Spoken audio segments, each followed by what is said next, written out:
আর এবার তালডাংরার ছবি দেখাই। বাঁকুড়ার তালডাংরায় ফুঁসছে জয়পন্ডা নদী। ঝুঁকি নিয়ে চলছে নদী পারাপার। বিকল্প রাস্তা আছে, কিন্তু তাহলেও ঘুর পথে যেতে হয়। নদীর উপর সেতুর আশ্বাস বিধায়কের। প্রিয়ব্রতের সঙ্গে কথা বলবো। প্রিয়ব্রত, বিধায়ক কি বলছেন আর এরকম ভাবে যাতায়াত করতে হচ্ছে এলাকার মানুষকে? দেখা একেবারে বিধায়ক তো আশ্বাস দিচ্ছেন, কেননা সম্প্রতিকালে যে 3 মাস আগে যে সরকারের গঠন হয়েছে তারপর বিধায়কের পক্ষ থেকে যে সংশ্লিষ্ট দপ্তর সেখানে কিন্তু স্থায়ী ব্রিজ যাতে করা হয়, এই গলি থেকে বিপরীতে যাওয়ার যে রাস্তা সেই রাস্তা কিন্তু ব্রিজের ব্রিজের যদি সংযোগ হয়ে যায় সেক্ষেত্রে কিন্তু এই মানুষজনগুলো যারা ছাত্রছাত্রী রয়েছে বিবর্ধা হাই স্কুল, বিবর্ধা প্রাথমিক স্কুলে পড়ে, সচিদানন্দ বিদ্যালয়ে পড়ে, সেই সব ছাত্রছাত্রীদের যেমন সুবিধা হবে। এর পাশাপাশি গ্রামের মানুষ যারা কিন্তু এই বিবর্ধার যে নদী সেই জয়পন্ডা নদীর পাশ দিয়েই তারা চলে যায়, কারণ এর ক্ষেত্রে 4 কিলোমিটার মাত্র পথ অতিক্রম করতে হয়। অন্যদিকে যে ঘুর পথ রয়েছে সেই পথের অবস্থাও খারাপ, আর যদি সেই পথ দিয়ে যেতে হয় তাহলে 10 থেকে 12 কিলোমিটার তাদের যেতে হবে।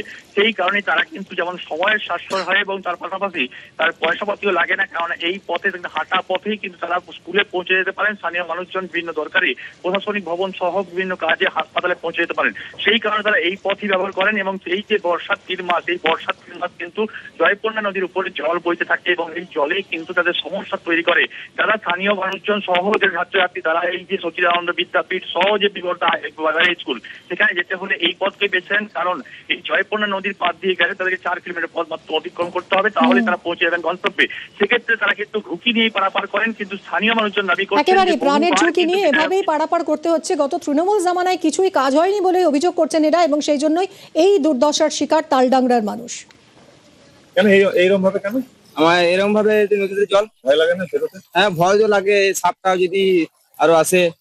কেন তোমাদের রাস্তা নেই? না, রাস্তাতে ওইধারে তো রাস্তা ভেঙে গেছে, একটা ছোট ব্রিজ ছিল ভেঙে গেছে, তো রাস্তা এমনি তো খারাপ। আর ওইদিকে 11 কিলোমিটার অনেক রাস্তা। আমার গ্রামের মানুষ চাইছি যে একটা এখানে ব্রিজটা হোক। ব্রিজ হলে অনেকটা সুবিধা হয়, কারণ দেখতেই পাচ্ছ সাইকেল মাথায় করে নিয়ে যাচ্ছি। যখন বন্যা হয় বাচ্চা ছেলেদের পক্ষে যাওয়া সম্ভব হয় না। প্রত্যেক অভিভাবক সকালবেলায় বাচ্চাদেরকে বের করে দিয়ে স্কুলে যাওয়ার সময় আবার যখন আসে স্কুল থেকে বাড়ি ফিরে তখন আবার নিয়ে আসে। খুব সমস্যার সম্মুখীন 10-12টা গ্রাম এই সমস্যার সম্মুখীন। কোনো যদি পশু তোমার যন্ত্রণা উঠে আমাদেরকে অনেকটা ঘুরে যেতে হয়, 7-8 কিলোমিটার নিয়ে রুরাল হাসপাতালে পৌঁছাতে হয়। এই জন্য আমাদের ব্রিজটা একান্তই করা দরকার। এটা আমাদের খুব সহজেই পৌঁছে যাওয়া যায়, আর তাছাড়া আমাদের যে ওই রাস্তাটা ওটা অনেকটা ঘুরে আমাদের স্কুলে পৌঁছতে হয়। সিপিএম এর আমল থেকেও বঞ্চনার শিকার, তৃণমূলের 15 বছরেও আমরা বঞ্চনার শিকার। আমরা চাইছি, আমরা যেভাবে বিগত সরকারগুলোকে অ্যাপ্লিকেশন দিয়েছি কোনোরকম কোনো লাভ আমরা পাইনি। বর্তমান সরকারের কাছেও আমাদের আবেদন থাকলো এই ব্রিজটা করার জন্য। তাদের দাবি একদম ন্যায্য দাবি, ওদের ব্রিজ হওয়ার অত্যন্ত প্রয়োজন আছে। সেটার জন্য আমার যা করার আমি করবো।